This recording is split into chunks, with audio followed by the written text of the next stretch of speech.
अस्सलामुअलैकुम। आज हम सूरा फातिहा की आयत नंबर 3 और 4 का लफ्ज़ी तर्जुमा यानी कि वर्ड टू वर्ड ट्रांसलेशन इंशाल्लाह सीखेंगे।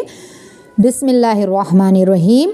मालिकी का मतलब होता है मालिक है और ये लफ्ज़ 3 लफ्ज़ों से मिलके बना है, मीम प्लस लाम प्लस काफ। जब ये तीनों लफ्ज़ मिलते हैं तो बनता है मालिक, और मालिक का मायना होता है मालिक, यानी कि किसी भी चीज़ की अगर किसी के पास ऑनरशिप है तो वो उसका मालिक है। फॉर एग्ज़ाम्पल, ये पेन मेरा है और इसकी ऑनरशिप मेरे पास है। अब इस पेन को मैं चाहूँ तो तोड़ दूँ, किसी को गिफ्ट कर दूँ, चाहूँ तो मैं इसे इस्तेमाल करूँ या ना करूँ। कोई मुझसे ये नहीं पूछेगा कि इस पेन को आपने तोड़ा क्यों, इसका आप यूज़ क्यों नहीं करती, या ये आपने किसी को तोहफे में क्यों दे दिया। क्यों? क्योंकि इस पेन की ऑनरशिप, अथॉरिटी, इस पेन को यूज़ करने के सारे इख्तियार मेरे अपने हैं।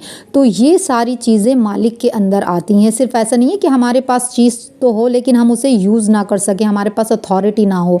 तो अथॉरिटी होना बहुत ज़रूरी है। तो मालिक का मतलब होता है मालिक। और यौम कहते हैं दिन को, दिन यानी कि डे।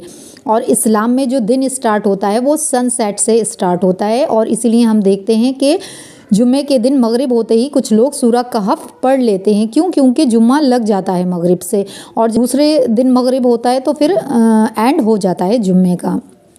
तो इस्लाम में सनसेट होने से दिन का आगाज़ होता है। तो यौम कहते हैं दिन को। और इसके बाद आता है अद्दीन। अद्दीन लफ्ज़ 2 लफ्ज़ों से मिलके बना है, अल प्लस दीन। अल का मतलब है ख़ास, जैसे कि हमने पहले सीखा है, तर्जुमा नहीं करेंगे लेकिन हम इसको अंडरस्टैंड के लिए लेंगे। और दीन का मतलब होता है बदला, यानी कि बदले का दिन। और दीन कहते हैं रिटर्न करने को, यानी कि भी किसी भी चीज़ का कोई काम हमने करा है और उसका जो रिटर्न दिया जाता है। तो मालिकी यौमिद्दीन, मालिक है, यौम दिन का, अद्दीन बदले के दिन का मालिक है। कौन मालिक है? यहाँ इस चीज़ को ज़रूर हम अपने माइंड में रखें कि यहाँ अल्लाह सुब्हानहू तआला की बात हो रही है, जैसे कि हमने आयत नंबर 1 में पढ़ा था, अल्हम्दुलिल्लाहि रब्बिल आलमीन। तो आप पिछले आयत के मायनों को इससे कनेक्ट कर लीजिए कि वो अल्लाह जिसके लिए सारी तारीफ़ें हैं, जो बहुत अर्रहमान अर्रहीम है, वही मालिक है आखिरत के दिन का, जिस दिन बदले दिए जाएंगे। किस चीज़ के बदले दिए जाएंगे?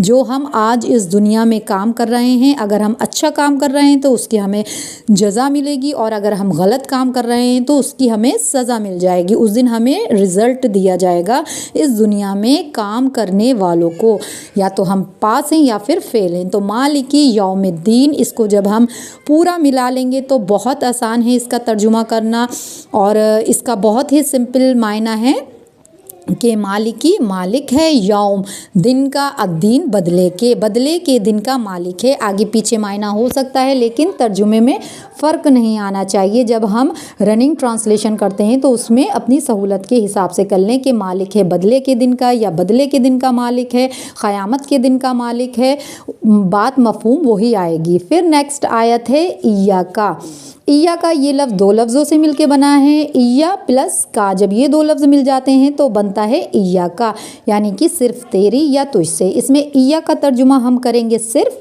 यानी कि ओनली, और का तर्जुमा करेंगे योर, यानी कि तेरी, योर्स। तो इय्या का सिर्फ तेरी या तुझसे, तो यहाँ पे करेंगे इय्या का सिर्फ तेरी। इसके बाद है नाबुदू। 2 लफ्ज़ों से मिलके बना है, नून प्लस आबुदू। तो नून का जो तर्जुमा है उसका तर्जुमा हम करेंगे हम, यानी कि वी, और आबुदू इबादत करते हैं।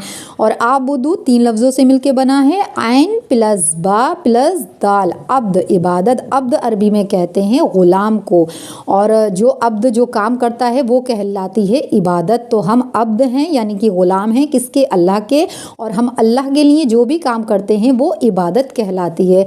तो नाअबुदू हम इबादत करते हैं, तेरी बात मानते हैं, तेरी इताअत करते हैं। तो इसका पूरा तर्जुमा क्या हो जाएगा? नाअबुदू हम इबादत करते हैं। बहुत आसान तर्जुमा है। इसके बाद है वाह का तर्जुमा होगा और फिर है या का सिर्फ तेरी, नस्ताइन हम मदद चाहते हैं।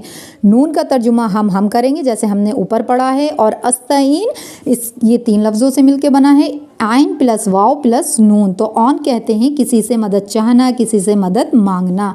तो नस्ताइन हम मदद चाहते हैं या हम मदद मांगते हैं। इस तरीके से ये पूरा तर्जुमा हो जाएगा। और पूरा हम इस तरीके से इसको पढ़ेंगे कि इय्याका सिर्फ़ तेरी नाअबुदु हम इबादत करते हैं, सिर्फ़ तेरी हम इबादत करते हैं। वा और इय्याका सिर्फ़ तुझसे नस्ताइन हम मदद मांगते हैं या मदद चाहते हैं। इस तरीके से ये पूरी आयत का तर्जुमा हो गया। इय्याका नस्ताइन, इय्याका नाअबुदु सिर्फ़ तेरी हम इबादत करते हैं, व इय्याका नस्तईन और सिर्फ़ तुझसे ही हम मदद मांगते हैं या तुझसे ही मदद चाहते हैं। वाव का तर्जुमा रह गया कि वाव का तर्जुमा होगा और, यानी कि एंड ये बात को जोड़ने के लिए आता है। और कभी कभी वाव के ऊपर जब ज़बर आता है तो वो कसम खाने के लिए भी आता है, जैसे कि एक सूरा में आता है वल आस्र और कसम है ज़माने की, तो वहाँ पे वाव का तर्जुमा हम और नहीं करेंगे बल्कि वहाँ पे वाव के ऊपर जो ज़बर है वो कसम के लिए। इसलिए इस चीज़ को भी आप अपने नोट्स में लिख सकते हैं कि वाव का तर्जुमा एक तो और होता है और दूसरा तर्जुमा वाव के ऊपर अगर ज़बर है तो वो कसम के लिए भी होता है।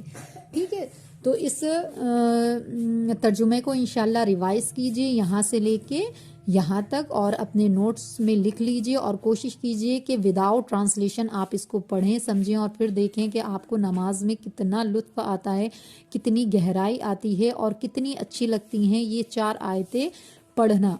अल्लाह ताला हम सबको कुरान को उस तरह से समझने की तौफीक दे जिस तरह से इसको समझने का हक़ है। आमीन सुम्मा आमीन।